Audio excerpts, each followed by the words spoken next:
Pakistan aesthetic hair transplant centre advance pico laser technology کی بدولت جھائیوں اور براؤن دھبوں کا خاتمہ آپ کی جلد کو دے ایک نیا نکھار. نامور ایستھیٹک کنسلٹنٹ ڈاکٹر حنیف سعید کی زیر نگرانی. فون 0341 000 6060 0345 210 5338.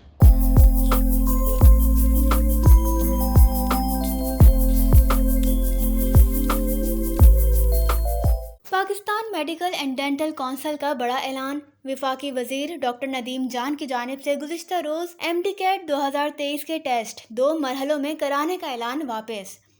ملک بھر میں آج 10 ستمبر اتوار کو پورے ملک میں ایک ہی روز ایم ڈی کیٹ کے ٹیسٹ کا اعلان. مقررہ رجسٹرڈ امیدواروں کو امتحانی مراکز پر پہنچنے کی ہدایت. جانے والی سائنس سرکار نے محکمہ صحت سندھ کے ہزاروں سرکاری صحت کے ادارے ایک private company P P H I کو دے کر صحت کے سرکاری شعبے کے سامنے ایک متوازی ادارہ قائم کر دیا. N I C V D میں ماہانہ 30 کروڑ روپے کھلا کمیشن لینے کا کاروبار. نگراں حکومت سندھ اور تحقیقاتی ادارے کہاں ہیں؟ محکمہ صحت سندھ میں بیرون ممالک گئے ہوئے ڈاکٹروں سمیت طالبہ نرس کی آبرو ریزی میں ملوث ایم ایل او کی بحالی. نئے سیکرٹری صحت سے سابق ایم ایل او اور کرونا 19 فنڈز میں خرد برد کے سنگین الزام میں ملوث ریٹائرڈ افسر کی ملاقات. کہانی کیا ہے؟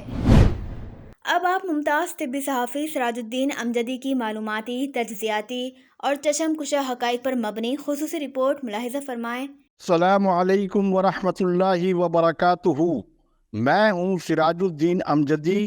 اور آج کی لائیو ڈیجیٹل نیوز کی خصوصی رپورٹ میں P P H I N I C V D میں جاری کرپشن، بیرون ممالک ڈاکٹروں کی خلاف قانون چھٹیوں کے باوجود ڈاکٹروں کی ترقیاں اور تقرریاں، جنا اسپتال کی طالبہ نرس کی آبرو ریزی کے ایم ایل او کی دوبارہ محکمہ صحت میں بحالی، سیکریٹری صحت سے ڈاکٹر فرز عباس کی ملاقات کے حوالے سے دستیاب معلومات آپ تک اور متعلقہ حکام تک پہنچانے کی کوشش کروں گا. تاہم سب سے پہلے آج ملک بھر سمیت بیرون ممالک میں سرکاری میڈیکل کالجز میں ایم بی بی ایس اور بی ڈی ایس میں داخلوں کے حوالے سے کل جمعے کو وفاقی وزیر صحت کے مطابق ایم ڈی کیٹ کے امتحان کو 2 مرحلے میں کرانے کا اعلان کیا گیا تھا، جبکہ پی ایم ڈی سی کی انتظامیہ کی جانب سے آج ایک ہی روز میں کرانے کا حکم سابق وزیر صحت کے سسٹم کے لوگوں اور وفاقی وزیر صحت کے مابین جاری سرد جنگ کا نتیجہ معلوم ہوتا ہے، جس میں ہم آپ کو پہلے ہی ٹیسٹ پیپر کی لیک ہونے کی اطلاع بھی دے چکے ہیں. پی ایم ڈی سی کے موجودہ صدر ڈاکٹر رضوان تاج اپنی کارکردگی کے حوالے سے اور اقدامات کے حوالے سے نہایت متنازع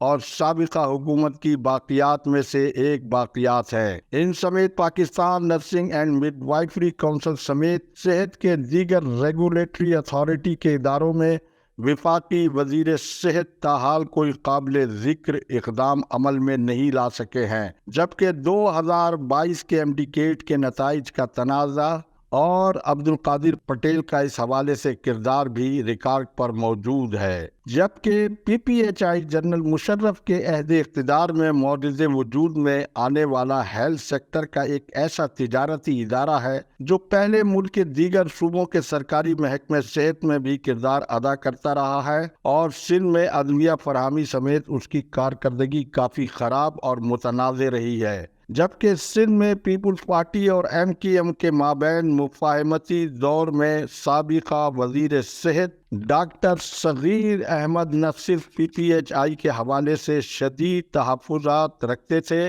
بلکہ وزیر صحت کی حیثیت سے دیگر صوبوں کی طرح وہ اس ادارے سے چھٹکارا حاصل کرنے کی بھی شدید خواہش رکھنے کے باوجود وہ اس ادارے سے چھٹکارا حاصل نہ کر سکے اور مفاہمت کی سیاست کا باب بند ہوتے ہی پاکستان پیپلز پارٹی کی سندھ کی وزارت صحت جو آصف علی زرداری کے گھر کی باندی کی طرح رہی ہے، سسٹم مافیا نے محکمہ صحت سندھ کے سرکاری ادارے کو پی پی ایچ آئی کا ذیلی ادارہ یا بالفاظ دیگر پی پی ایچ آئی کو محکمہ صحت سندھ کا متوازی ادارہ بنا کر رکھ دیا ہے، جو کہ حکومت سندھ کی پبلک پرائیویٹ پارٹنرشپ کی منظور شدہ پالیسی سے بھی متصادم دکھائی دی جاتی ہے۔ ہمارے ہم اثر صحافی طفیل احمد کی ایک تفصیلی رپورٹ کے مطابق 1340 بنیادی صحت مراکز کے علاوہ ابراہیم حیدری اسپتال کراچی، ملیر کے 34 طبی مراکز کے علاوہ غذائی قلت کی کمی کا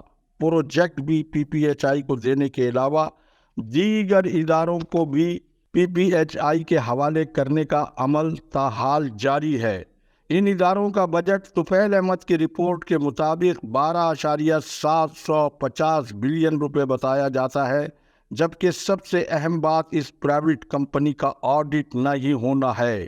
اور اس حوالے سے سابقہ وزیر صحت ڈاکٹر عذرا فضل پیجو نے پوچھے گئے سوال کا بھی جواب اپنی وزارت صحت ختم ہونے کے باوجود تاحال نہیں دیا ہے۔ اس عوامی اور غریب مریضوں کا یہ سنگین معاملہ نگراں حکومت سندھ کو فوری طور پر اسی طرح سے اس کا نوٹس لینا چاہیے جس طرح سے گرانٹ حاصل کرنے والے دیگر صحت کے 34 اداروں سے آڈٹ رپورٹ طلب کی گئی ہے۔ ناظرین کرام، سندھ کے سابق وزیر اعلیٰ سید مراد علی شاہ جہاں دیگر محکموں کے حوالے سے سنگین مبینہ مالی گھپلوں میں تحقیقاتی اداروں کے ریڈار پر بتائے جاتے ہیں، اسی طرح سے N I C V D کے خلاف قانون executive director doctor Nadeem Qamar کو انہوں نے نئے ایگزیکٹو ڈائریکٹر کی سمری فروری 2023 میں اپنے دفتر میں پہنچنے کے بعد فعل مجرمانہ کا ارتکاب کرتے ہوئے جاتے اس پر دستخط نہیں کیے۔ بالفاظ دیگر ڈاکٹر ندیم قمر کو انہوں نے لوٹ مار کی کھلی چٹ دے کر گئے ہیں۔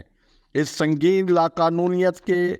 واقعے میں سابق چیف سیکریٹری ڈاکٹر انور سہیل راجپوت کو بھی بری الذمہ قرار نہیں دیا جا سکتا ہے، کیونکہ N I C V D وہ قومی مثالی امراض قلب کا ادارہ ہے جہاں گزشتہ سال بھر سے غریب مریض اینجیوگرافی، اینجیوپلاسٹی اور اوپن ہارٹ سرجری نہ ہونے کے باعث بغیر علاج کے موت کے منہ میں جا رہے ہیں، اور chief of army staff general Asim Munir کے 2 ٹوک اعلان کے باوجود N I C V D کے نیب زدہ خلاف قانون executive director doctor Nadeem Qamar اور chief financial officer Faisal Abdul Sattar کے علاوہ ڈاکٹر ندیم قمر کے صاحبزادے زین العابدین ہسپتال کے ملازم نہ ہونے کے علاوہ ماہانہ 30 کروڑ روپے کمیشن وصولی کا بازار گرم کیے ہوئے ہے۔ یہ کمیشن جن کمپنیوں سے وصول کیا جا رہا ہے، N I C V D کے فرد شناس ملازمین کے مطابق اس میں کیلیگری pharma, lifeline health care, premier health care, Genix international و دیگر کمپنیاں ملوث بتائی جاتی ہیں۔ قومی ادارہ امراض قلب میں جاری اس لاقانونیت کو فوری روکنا پکڑنا جہاں نگراں حکومت سندھ، نیب، ایف آئی اے و دیگر تحقیقاتی اداروں کی ذمہ داری ہے، تاحال کارروائی کا آغاز نہ ہونا غریب عوام میں بہت بے چینی اور تشویش کا باعث ہے۔ ناظرین کرام، محکمہ صحت سندھ میں مختلف سنگین الزامات میں ملوث ڈاکٹروں کا بیرون ملک جانا اور پاکستان کے محکمہ صحت سندھ میں ان کی ملازمتوں کا جاری رہنا، پھر Jinnah post graduate medical centre کے ہاسٹل میں M L O doctor Abdul Jabbar Memon کی جانب سے مسیحی نرس طالبہ کا کھڑکی سے چھلانگ لگا کر عزت بچانے کا سنگین واقعہ، جس کا عالمی برادری میں بھی اس وقت سخت سنجیدہ نوٹس لیا گیا تھا، اس وقت کے additional secretary captain doctor Abdul Majid کی سربراہی میں قائم ہونے والی تحقیقاتی کمیٹی کی سفارش پر حکومت سندھ کی جانب سے گریڈ 17 کے ایم ایل او کو ملازمت سے برطرف کر دیا گیا تھا، اور اسی ہائی پروفائل کیس میں ایم ایل او ڈاکٹر فرحت عباس کا منظر عام پر آ کر اس وقت کی جے پی ایم سی کی ایگزیکٹو ڈائریکٹر پروفیسر تسنیم احسن کی پوزیشن کو بہتر کرانا، اور پھر پیپلز پارٹی کے عہد اقتدار میں ڈاکٹر عبدالجبار میمن کی دوبارہ نوکری پر بحالی ہو جانا، ڈاکٹر سکندر علی میمن کا وہ کارنامہ ہے کہ جس کو وہ جھٹلا نہیں سکتے۔ پاکستان پیپلز پارٹی جو اقلیت کے حوالے سے مسیحی برادری اور خواتین کے حقوق کے علمبردار ہونے کا بے بانگ ظاہر دعویٰ کرتی ہے، وہی ڈاکٹر سکندر علی میمن سسٹم کے سیکریٹری صحت سہیل قریشی سے محکمہ صحت سے مفرور ڈاکٹر عبدالشکور بھٹی جو سندھ ہائی کورٹ کے سانحہ نشتر پارک کراچی کے تحقیقاتی کمیشن کے حکم پر شہداء اور زخمیوں کے پوسٹ مارٹم میں فرائض کی ادائیگی میں غفلت برتنے اور پہلے مجرمانہ میں ملوث ہونے پر معطل ہوئے تھے، ان کے ساتھ مل کر ڈاکٹر سکندر میمن 19 گریڈ سے 20 گریڈ میں ترقی کا جو تحریری مطالبہ کر رہے ہیں، اس درخواست کا عکس بھی آپ دوبارہ ہماری اسکرین پر ملاحظہ فرمائیں، اور کورٹ کے حکم کے تحت ہیلتھ مینجمنٹ کیڈر کو درخواست میں جس طریقے سے ڈاکٹر سکندر تنقید کا نشانہ بنا رہے ہیں، لیکن وہ یہ سچ نہیں بتا رہے ہیں کہ ایڈیشنل سیکریٹری مولا بخش شیخ نے ایک طرف فاضل عدالت کو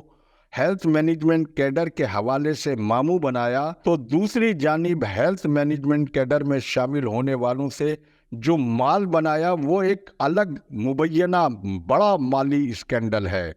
یہاں جو میں ماموں بنانے کی بات آپ سے کر رہا ہوں، تو ہیلتھ مینجمنٹ کیڈر میں جو لوگ شامل ہوئے ہیں،